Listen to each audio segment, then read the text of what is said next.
Today on the Matt Walsh Show, the government is now arresting pastors who try to hold church services. Meanwhile, abortion clinics have been deemed essential by state governments across the country, and also a federal judge. Multiple federal judges have said that's essential, so they stay open. This is what America has become. Close the churches down, keep the abortion clinics open. We'll talk about all this. Also, 5 headlines, including more mayors and governors around the country are going insane with power. And it's like they're trying to one-up each other with just how insane they get. And today we'll cancel, speaking of which, the mayor of Houston, who tried to solve crime by asking criminals nicely to stay home and not commit crime. So all of that coming up on the way. Before we get to any of it, though, very important, I want to tell you about our good friends over at Fairway Meat Market. You know, I think this is really a perfect time to be talking about this and to order some product from Fairway Meat Market yourself, especially because you don't want to go out of the house. Maybe you don't want to go to the grocery store. People aren't exactly practicing perfect social distancing over at the grocery store, so you can order the meat. You could freeze it if you want to, and it still tastes great even when you freeze it. I know that's what I've been doing. Fairway Meat Market's quality meat comes straight from America's heartland. Premium beef and all-natural pork is raised by family farmers and sourced straight out of corn country, giving you access to the highest quality meat in America. People love the wide selection of products you can find at Fairway, ribs to ribeyes, pork chops, beef tenderloin. They have every style and cut that your kitchen can handle. And by the way, I've had all of those: ribeye, pork chop, beef tenderloin. It's all fantastic. So if you want to enjoy this delicious food yourself, all you have to do, go to fairwaymeatmarket.com. You select your favorite meat products, and you just stand by your grill waiting patiently for them to show up. It's as simple as that. This week, my listeners get the Heartland package valued at $230 for just $99.99 plus free shipping when entering Walsh at checkout. The Heartland package includes 8 8-ounce all-natural boneless pork chops, 6 8-ounce USDA choice ribeye steaks, and then 1 mouth-watering side dish as well. That's more than 50% off the best meat in America plus free shipping. That's fairwaymeatmarket.com, promo code Walsh, and look for the Heartland package. Okay, by the way, I do want to mention this before we get into all the churches being closed down and everything. You know, you've probably seen these headlines in the last couple of days. Here's one from Vox. Now, these headlines are all over the place. All the big media companies have them. It says, the coronavirus has now killed more Americans than the 9/11 terror attacks. Now, this is interesting to me that you see these headlines, because we've been told over and over again, we've been screamed at, really, actually, that it's illegitimate and wrong and misguided to compare coronavirus deaths to flu deaths. So the flu kills 60,000 to 80,000 Americans a year, sometimes more, sometimes less.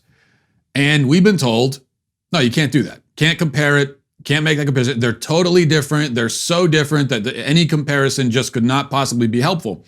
But then the same media that tells us that we can't make those comparisons, they turn around and compare the coronavirus to 9/11.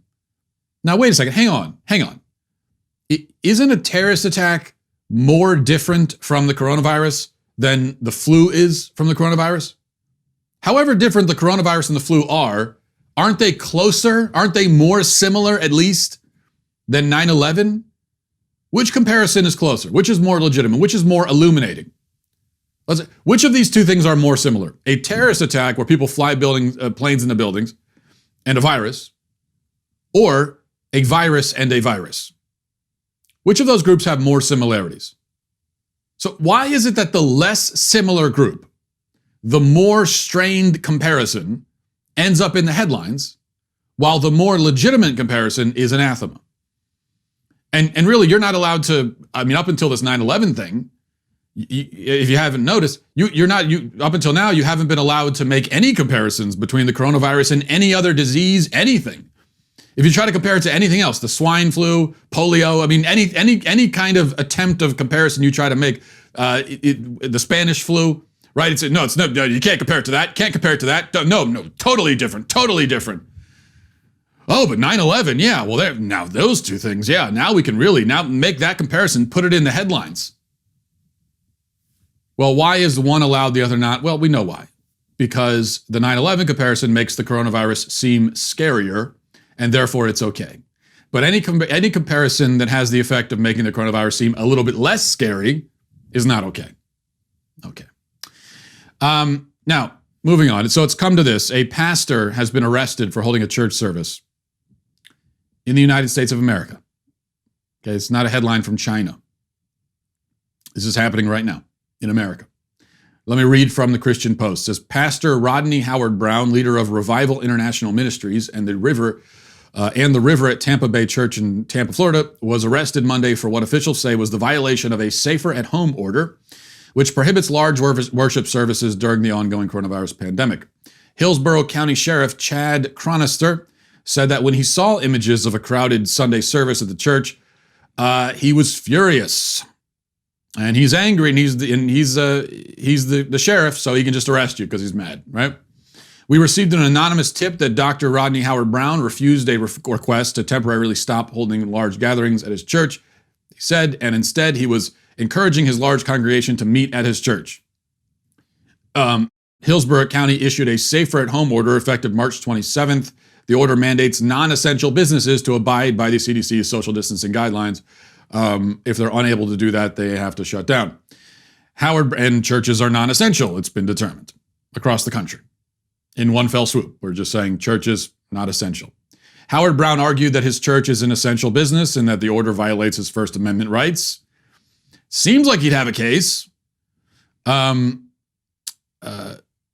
pastor's arrest order shows that he was charged with unlawful assembly and violation of public health emergency rules, which are both second-degree misdemeanors, punishable by up to 60 days in jail and a maximum fine of $500. Chronister says, our goal is not to stop people from worshiping, but the safety and well-being of our community must always come first. It's a shame that someone has taken advantage of this for whatever reason. I just don't understand it. The only reason I can see is it's a reckless reason to put your parishioners in jeopardy. Chronister says, I believe there's nothing more important than faith in a time like this, and as a sheriff's office, we would never impede someone's ability to lean on their religious beliefs, but practicing those beliefs has to be done safely. Practicing those beliefs has to be done safely. You can have your First Amendment rights, you can practice your religion, the most sacred right, the right it's right there, given pride of place, First Amendment, and the Bill of Rights. You can have it, but only if it's safe. If it's deemed unsafe, then it's the First Amendment out the window, everything's out the window, and the government will make an example of you. Now, before we talk more about this, I want to throw something else onto the pile, something else to consider. Reading this from Politico, it says federal judges on Monday lifted restrictions Texas, Ohio, and Alabama imposed on abortion during the coronavirus pandemic, and decisions that could have repercussions for several more Republican-led states that have deemed the procedure non-essential during the crisis. Then it goes on from there. Texas, Ohio, Alabama, different district judges have said that, no, this is essential. You're not allowed to close down the abortion clinics. And there are many other states that are led by Democratic governors, that have already said from the beginning, abortion clinics can stay open. So, abortion clinics are essential. They stay open. Meanwhile, churches across the country have been deemed non-essential and are closed at gunpoint. And if you gather for worship, you could be arrested. Abortion clinics essential, worship non-essential. One closed, the other open. I mean, how can we tolerate this? How can this be justified? And I see plenty of so-called conservatives who seem to be basically okay with this. It's if anyone had told you 6 months ago that we would be here right now, where pastors are being arrested for holding church services in America, and that the government has essentially all at once circumvented the First Amendment simply by declaring churches non-essential, and not only that would be happening, but that many conservatives would say, well, okay, it's all to keep us safe. You wouldn't believe it. Well, maybe the second part of that you would believe. Conservatives being cowardly and dumb enough to go along with this kind of thing without question. That part you probably believe if you've been around the conservative movement for any length of time. But the rest of it, it is almost unbelievable, but it's really happening. We'll talk more about this in just a second. Before we do, Quick word from Beard Supply. You know, if you're sitting at home and you're trying to grow the quarantine beard, first of all, shame on you for waiting until quarantine to grow a beard. But if that's what you're doing, then listen, you also need to make sure that you're keeping good hygiene and that you're making sure the beard looks good. I wouldn't judge you. Now, if you want everything else about your appearance and your life to fall to pieces during this, then that's fine, right? And look, I haven't changed out of sweatpants in 6.5 days. So if that part's perfectly okay. Everything else about you can fall to pieces, but the beard you have to keep on point. And that's got at least have that much pride. And that's what Beard Supply can help you with. Beard Supply helps keep your beard healthy, itch-free, soft, smelling great, and more than 10,000 beards agree. And 10,000 beards altogether. I think one beard can't be wrong, but certainly 10,000 altogether certainly cannot be wrong. So whatever you're looking for, each Beard Supply beard oil is handcrafted from 100% natural ingredients, no synthetics, no mass market essentials, no paraffin. I don't even know what that is, but there's none of that in there if you're worried about the paraffin. This stuff is basically just squeezed right out of the earth, and then it goes right into your beard. So for a short time, Beard Supply is offering Matt Walsh Show listeners 25% off. Just go to beardsupply.com, use the promo code Walsh. Again, that's beardsupply.com, use promo code Walsh. All right. Now, one other thing about the abortion clinics. So the abortion clinics are allowed to stay open. How does an abortionist practice social distancing from a mother while he's killing her child? Can he stay 6 feet away while doing that? I mean, I've never been in the room for an abortion, but how does the abortionist stay 6 feet away from the mother while doing that? But it doesn't matter because it doesn't make a lot of sense to me. It might not make sense to you. It doesn't have to make sense to us. We have entered a point where the government can make whatever rules they want, regardless of the Constitution, and they can enforce those rules at gunpoint. And that's what we're seeing happening across the country. These government officials at every level, governors, mayors, we talked yesterday about the board of commissioners in a county in Indiana, making up rules. All of these different levels of government, they can just make whatever rule they want. It doesn't have to comply with the Constitution. It doesn't have to make sense. It doesn't have to be something that could demonstrably actually succeed in slowing the spread of the virus. If they decide that, hey, we don't want this, then they're going to say, we don't want it, you can't do it. Now, this is almost beside the point, but I want to show you this screenshot from the live stream of the church service that got this pastor arrested there in Florida. Here's a screenshot. Here's the worship service last Sunday. Are those congregants 6 feet apart? No. Okay, but he did say he had them grouped according to family members, and families coming in, of course, they're going to be together, but there's going to be space in between each group of families that come in. Now, the pastor also says that he was giving out hand sanitizer and that the staff that was dealing directly with the congregants, they were all wearing gloves. I can't vouch for the truth of that, but we can see that there is some spacing there in the building. Here's my point. Those groups of people are separated more than they would be in the checkout line at the grocery store.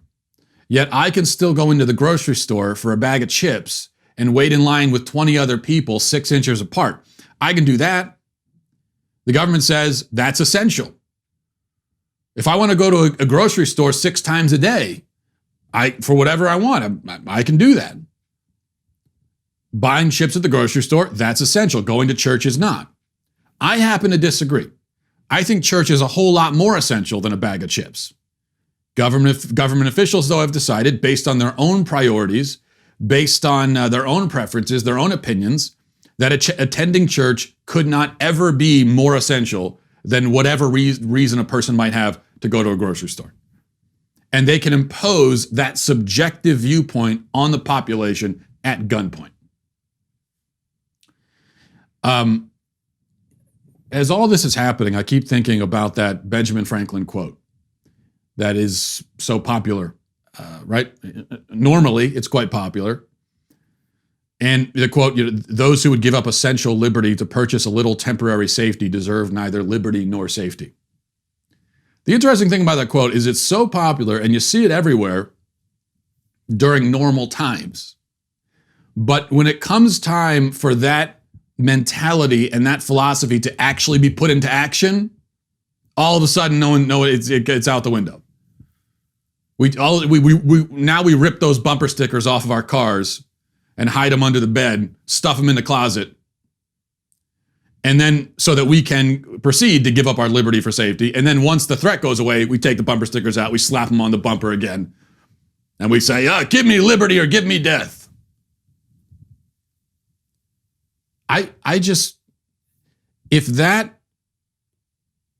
If this principle, if this philosophy that we as Americans pretend to live by, pretend to believe in, if that doesn't apply to this situation, then when would it ever apply? See, the thing is, you might say, well, this is an exception. But the people who are giving up safety or giving up liberty for safety, they always think it's an exception. They're always going to say that. Now, I feel like I have to keep stipulating and keep saying over and over again, and there's no point in even saying it, because people who want to misinterpret me, if you are determined to misinterpret me, then you're going to go ahead and do that. I know, it doesn't matter what I say. But I am not suggesting that this virus is a hoax, or that it's not serious, or that people aren't dying from it, or that we shouldn't take it seriously. I am not saying that. What I am saying, though, is that it is madness to intentionally plunge into a Great Depression and make millions of people destitute for the sake of this. And the Constitution still exists. And we can't just put it on hold. And we can't give government officials the power and the authority to make up whatever rules they want for as long as they want, imposing their preferences and priorities and opinions on us at gunpoint. We can't do that. So that's my basic position. We should still retain our essential human liberties, and we should do whatever we can to avoid a Great Depression, which will result in the destitution of millions and suffering and misery unlike anything we can conceive right now. Those two things, while also taking the virus seriously, and that is all possible. That is actually possible. There are basic things we could do. As I've been saying a million times, I'll say it again. You keep the nursing homes quarantined. Elderly and sick people, you keep them quarantined, right? You allow people to go back to work, but maybe you encourage, or hell, if you want to mandate gloves, fine. In certain industries, masks, okay? Something like barbershops. Okay, maybe you mandate for a period of time that if you're going to a barbershop, or if you work at a barbershop or a hair salon, you wear a mask. Now, I know you're going to tell me, well, that doesn't guarantee you could still spread the virus. I know you could still spread it, but let me ask you this. If two people, if you got a barber and someone going to a barbershop, both of them don't have any symptoms, and don't tell me, well, they could still have the virus without symptoms. I know that. Okay, but we're talking probability here. You got a barber, you got a person, neither of them have symptoms. They're both wearing masks. The guy's getting a haircut. Takes 15 minutes or whatever, however long it takes. What is the chance that a virus will be transmitted during the course of that interaction? Both masks, neither have symptoms. You don't have to tell me it's possible it could still happen. I know it's possible. What's the chance, though? What is the probability? What is the statistical likelihood of that happening? And is it high enough to justify putting thousands of barbershops out of business forever, which is what we're doing right now? I'm just using barbershops as one example. That's a question. It's a fair question we should be asking. And I don't want to hear a response of, you're going to kill your grandma, all the grandmas. Shut up with that. I don't want to hear the emotional, please, this is too serious for that. I'm asking basic questions, fair questions about things like statistical probability and weighing risk and reward. That's what I'm interested in. I'm not interested in your emotional appeals. Because there's a lot at stake right now.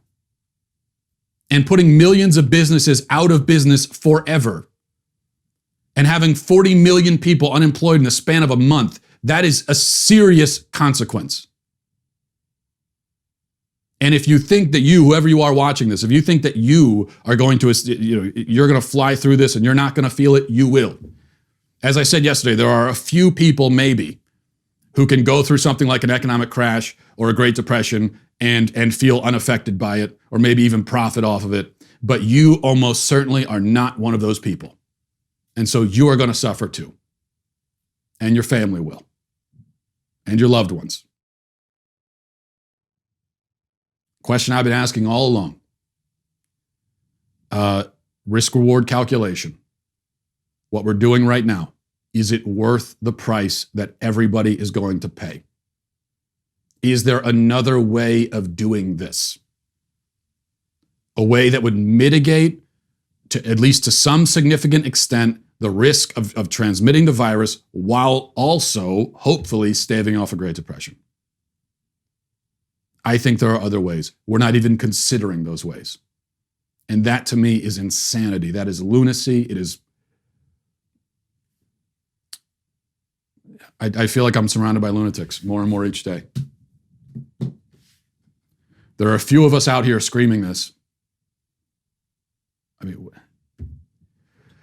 all right, let's move on to headlines. Well, more states, of course, have jumped into the shelter-at-home pool. And just yesterday, in fact, there were a bunch of other states. Virginia led the charge. Virginia's governor, Blackface Ralph, has instructed residents of the state to stay home until June 10th. He explained, "I want to be clear, do not go out unless you need to go out. This is very different than wanting to go out. So if you just want to go out," Blackface Ralph says, "you can't go out. You better have an approved reason to exit your domicile." Northam has also made it clear that if you need more shoe polish, though, for your face, then that, of course, is a very good reason to go out. So that will be approved. Meanwhile, the state of Maryland, where I was born and raised, my beloved Maryland, has gone into a full shutdown also, telling people to stay home. Governor Hogan said, "We are no longer asking or suggesting that Marylanders stay home. We are directing them to do so." Now, here's a question to ponder. How many businesses can survive for 2 months, 2.5 months, all said and done, with zero revenue? Blackface Ralph wants to keep everybody in their homes, cowering in a corner until June 10th. What will they be walking out into when they emerge from their homes? What kind of economy will be left for them? How many of those people who are sheltering in their homes, how many of them, when they leave their homes, are going to have a job to go to? Are going to have a way to feed their families? How many? Does that not matter? Apparently it doesn't matter. We're not even thinking about that. We'll worry about that later. Again, total madness, collective insanity. We are doing something as a nation that we have never done before. We have never shut down the country before like this, ever, for anything. Does the threat justify it? This is the most dramatic response we've ever had to anything. Is it the worst threat we've ever faced? Is it even the worst virus? The worst disease we've ever faced? The absolute worst? If not, why is it getting the strongest reaction? There's another question. If this is not the worst threat we've ever faced as a nation, and it's not, then why are we reacting in a way unlike we've ever reacted before to anything? Number two, yesterday, the Empire State Building's official Twitter account, which, by the way, of all the buildings, I think the Empire State Building has the best Twitter account. Great memes. The Empire State Building posts. Actually, I don't know that. I don't follow it. But they posted a tweet. The building posted a tweet. The building said, "We'll never stop shining for you. Starting tonight through the COVID-19 battle, our signature white lights will be replaced by the heartbeat of America with a white and red siren in the mast for heroic emergency workers on the front line of the fight." Okay, so sounds inspiring, right? Well, let's take a look at what this actually looked like. Here it is. Here's the siren on top of the Empire State Building. Remember, they're not trying to scare you. None of this is about scaring you. You see that right there? I mean, it's literally something out of a dystopian young adult novel. What you're seeing right there. And I'm constantly seeing this. I saw this online. Someone posted it. And my first reaction was, that's a joke. No way. They're not really doing that, are they? They didn't really convert the Empire State Building into a giant siren lighting up the night sky in this terrifying way in a city that's already petrified. They didn't really do that. No way. And then I go and check. Oh yeah, no, they really did it. That really happened. Number 3, let's focus on something positive though. Kate Winslet is, she played an epidemiologist in a movie once. So naturally, Sky News, they went to ask her for medical advice. And Winslet was more than happy to oblige. This is what she had to say. In the movie Contagion, I played an epidemiologist trying to stop the spread of a hypothetical virus. To prepare for the role, I spent time with some of the best public health professionals in the world. And what was one of the most important things they taught me? Wash your hands like your life depends on it. Because right now, in particular, it just might. Or the life of someone you love, or even the life of someone you might not know, but is still deserving of your consideration. Like the people on the front lines of this fight right now, the doctors and the healthcare providers, the people who are still working in the grocery stores, or delivering food to your homes, which is where you should be right now. But wait a second. Didn't Winslet's character die in that movie? See, my thing is we should be listening to the characters who lived, shouldn't we? Or is this I learned the hard way, I learned the lesson the hard way, so you don't have to? Is it that kind of thing? I don't know. Either way, it's good that she's mining all of her vast fake experience to give us advice. And on that note, I just wanted to mention that when I was 5 years old, I drew a picture of myself in a rocket ship. And so for that reason, tomorrow I'll be delivering a 90-minute lecture on astronomy and cosmology. So look out for that. Number 4, I'm going to show you something, and then I'll give you the context. But first, I want to show it to you. So here it is. See all those many cars, traffic jam, stretching miles, it looks like. What do you think those cars are doing? Where could they all be going during these quarantines? Well, this is in Pittsburgh.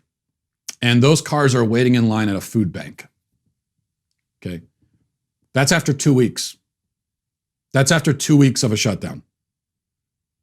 And you've got a line of cars stretching to the horizon of people who don't have food and need to go to a food bank. What do you think it looks like another week from now? 2 weeks, 3 weeks, 2 months. How long is that line of cars?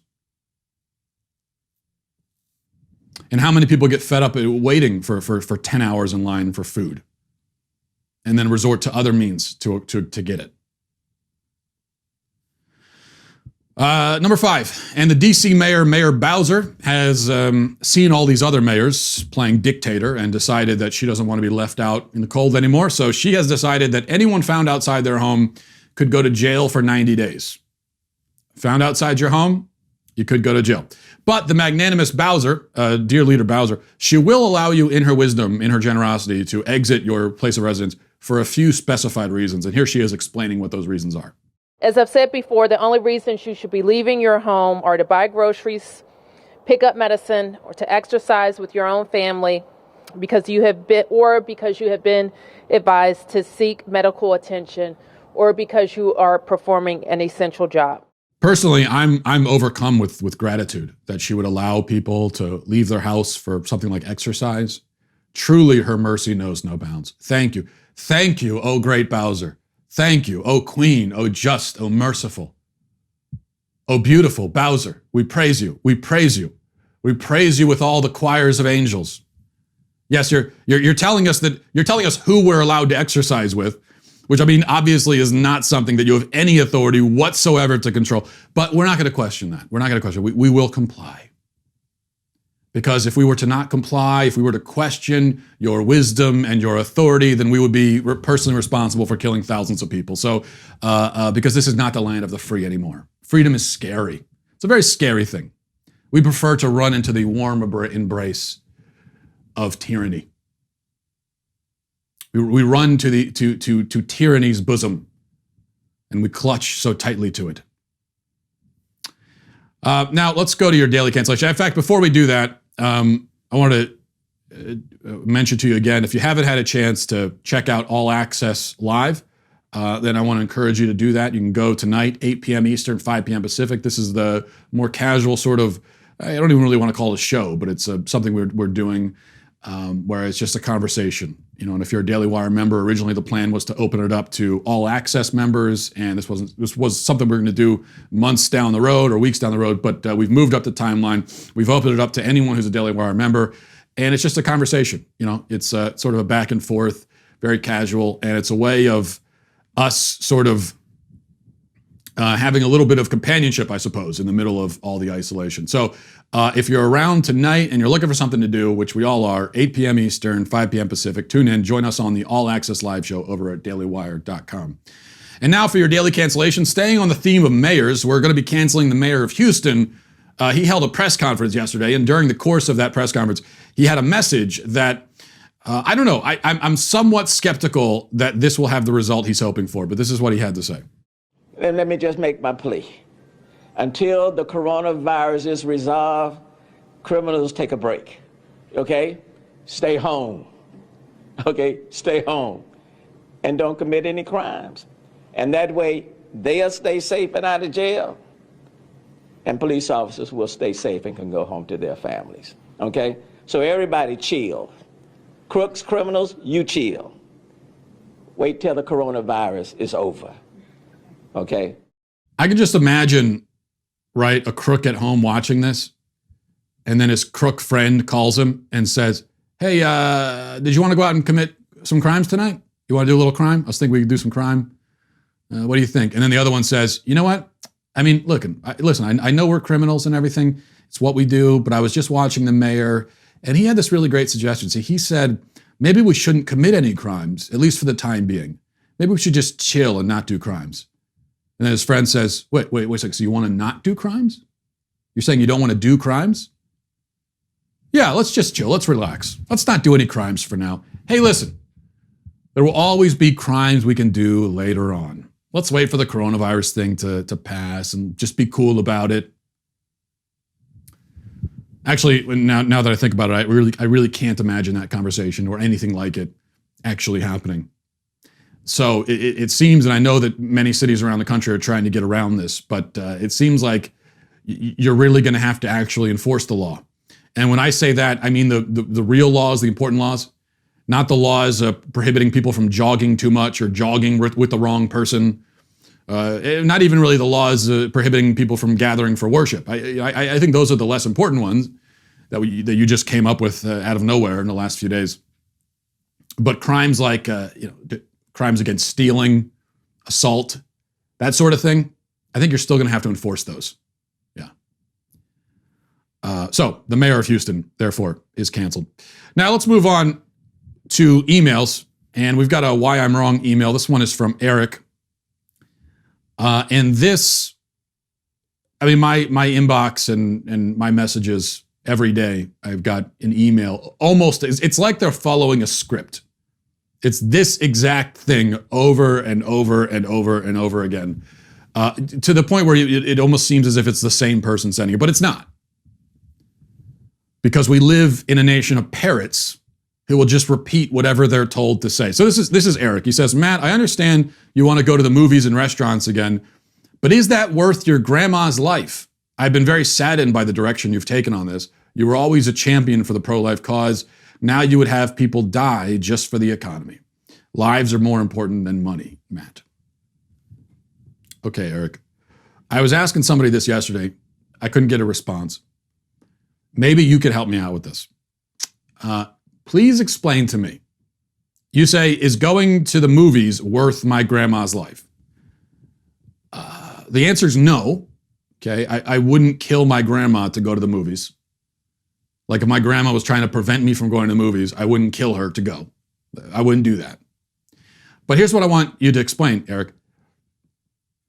If I go to the movies, see, under my proposal, under my plan that no one cares about, but anyway, my idea here is that as I have been saying, and I've already said again on this show, we open up the business and let people who are young and healthy go to work, keep the nursing home quarantined, keep the elderly quarantined. If you have pre-existing conditions, you stay away for now. And then, of course, it'd be much easier then to provide you with assistance. If we don't have to give everybody assistance, we can just give it. It can be more targeted in that way. So if we do that, And people who have the illness, we do aggressively testing. People who have test positive, okay, they're going to be isolated for several weeks. If we do that, and my grandma is quarantined in a nursing home, which is where she is right now, how does me going to the movies kill her? Can you explain? Give me the step-by-step process. I go to the movies. My grandma's hundreds of miles away in a nursing home, quarantined, and still in quarantine, which I think that's how it should remain. How does me being at the movies kill my grandma? Please explain the connection between those two things. Give me a step. We got step 1, I go to the movies, and then down here, like step 5, my grandma dies. Give me 2, 3, 4. What's fill in the blanks there? Because it seems to me that what you have here is not an argument. This is not rational thought that you're sharing with me. This is emotional manipulation, emotional blackmail. It's just emotion. These are just your emotions that you're spewing out onto the page without even thinking about it. And you have been convinced that the only way to keep all of our grandmas alive is if we all stay locked in our house indefinitely for as long as the government says. You've been convinced of that because that's what you were told. It doesn't have to be that way. And you say, I want people to die just for the economy. Okay, once again, Eric, what do you think the economy is? What is the economy to you? How would you define it? Because as I understand the economy, it is not some separate, detached organism or entity that's just hanging out there like a thing that we come and we pay homage to. Oh, the economy, the economy. No, the economy is people. When we talk about the economy, we mean people's jobs, their livelihood, the way they feed their families, their kids, okay? That's what the economy is. And so it's not the money that I'm worried about. What I'm worried about is the man who can't make any money now and therefore can't feed his kids. It's not his money. I'm not worried about, no, his money is an inanimate object. Not even that probably. It's just it's a number in his bank account, a number that's now down to 0. So I'm not worried about that. I'm worried about him and his kids and how they survive. You see that? Do you understand that? Do you really not understand it? I don't know how else to explain it. I'm not worried about my money. I'm still making money. Okay, I'm in the media. Now, media relies on advertisers, so we are by no means exempt. But as it stands right now anyway, we're doing okay. I'm still making an income, and that's fine. So I'm not worried about, this is not about me and my money. Believe it or not, I actually am concerned about the millions of people, the millions upon millions upon millions of people who are right now either destitute or on the verge of becoming it. Did you see the line of cars after 2 weeks in Pittsburgh waiting in line for hours at a food bank? I'm worried about those people. Are you not? What about them? Do you care about them? And another question I have for you, the arguments you're giving me here. What you seem to be saying is shut down the economy because somehow the economy is different from people. It's two different things, and you can shut down the economy without affecting people. That's what you seem to think. And we should do this because lives are more important than money. So what you're giving me here are a series of, first of all, misunderstandings, emotional appeals, and cliches, like lives are more important than money. And straw men, because I never said that lives aren't more important than money. So that's a straw man argument. So that's what you're giving me. But here's my question to you.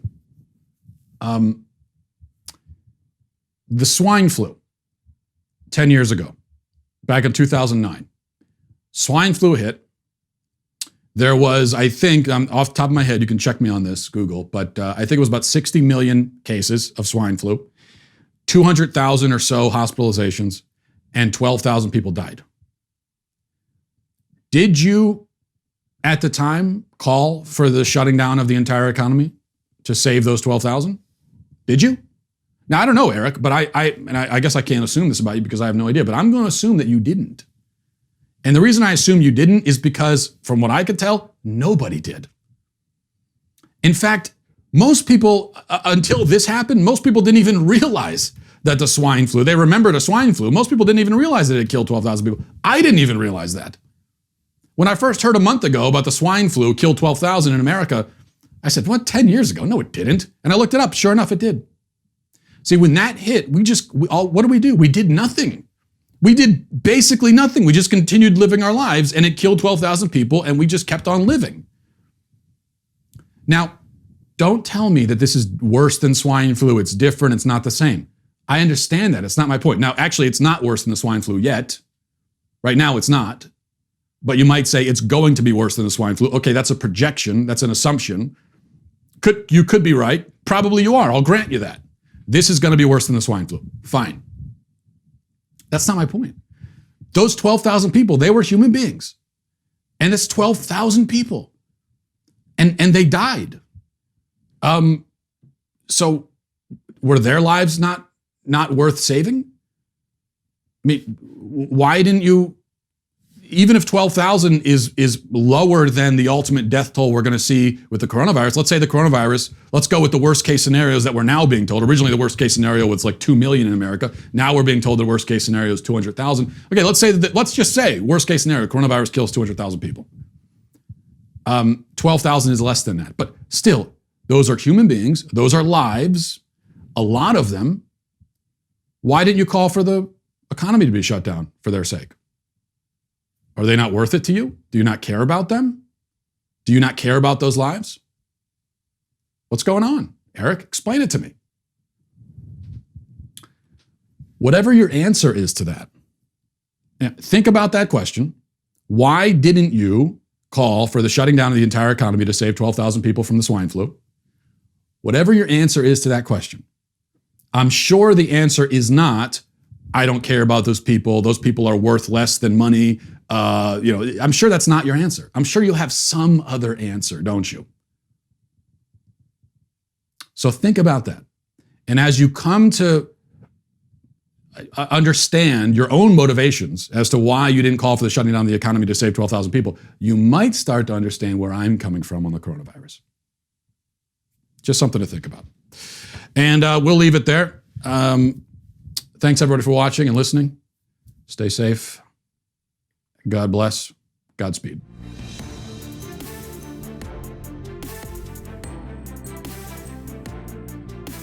The Matt Walsh Show is produced by Sean Hampton, executive producer Jeremy Boring. Our supervising producers are Mathis Glover and Robert Sterling. Our technical producer is Austin Stevens, edited by Danny D'Amico, and our audio is mixed by Robin Fenderson. The Matt Walsh Show is a Daily Wire production, copyright Daily Wire 2020. If you prefer facts over feelings, aren't offended by the brutal truth, and you can still laugh at the insanity filling our national news cycle, well, tune in to The Ben Shapiro Show. We'll get a whole lot of that and much more. See you there.